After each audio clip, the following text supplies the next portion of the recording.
So the third question, and we're going to give the panelists 1 minute apiece, please, to answer.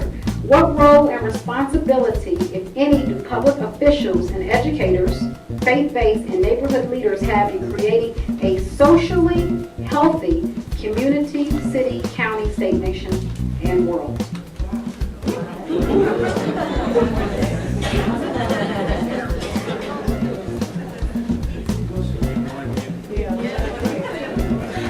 I'm going to pass that question. Because I'm sure that there are people who've got more profound things to say. Wow, 1 minute.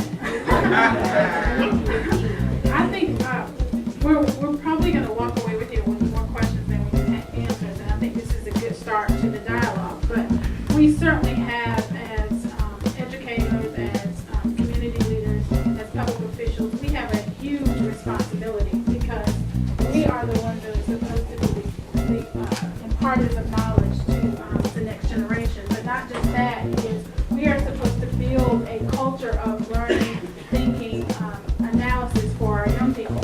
So as we make decisions in the public realm, whether it's policy, where to direct funds, we need to keep that in mind because, and again, this is my view and not that of the Department of Public Instruction, is that, or the state, it is really difficult to foster that sense of learning and community when we see major cuts in education funding, whether it's public schools, whether it's public libraries, whether it's colleges and universities. So as responsible adults, when we talk about fostering this culture of literacy, that we have to keep that in mind, that it takes a village, it takes all partners. It's not just a blame game, because many times we want to point fingers and we say it's the parents' fault because they didn't prepare them, or they didn't do this, or it's the teacher's fault because they're not highly qualified, or it's the principal's fault because they're not true instructional leaders. It's the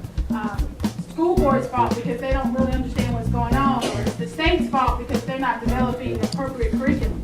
But it really takes an effort on all of our parts to make sure that we are putting in place the things that our students need to have to be prepared.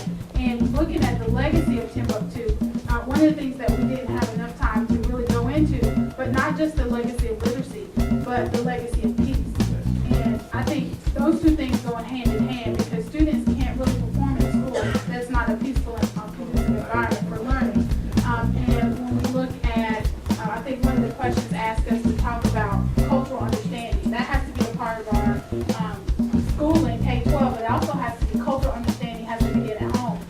What are we doing as parents to ensure that our students respect other cultures? What are we doing at our churches and synagogues to make sure that we respect other people's religion? One of the things, the last thing is that with Timbuktu, it was a diverse society. So as scholars traveled in, it wasn't just Islamic scholars that traveled in. There were Christian scholars that traveled in. And the fact that they were able to peacefully coexist was a testament to that society and something that we need to bring to this. Thank you. All right, so 1 minute.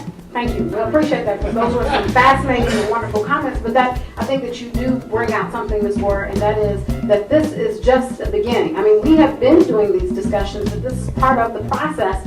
And so she does make an excellent point that in literacy, in scholarship, there is peace, and in knowledge of self is certainly a sense of peace. So we'll give you about a minute, please, if we adhere to that, because we have some announcements and some closing announcements from our host.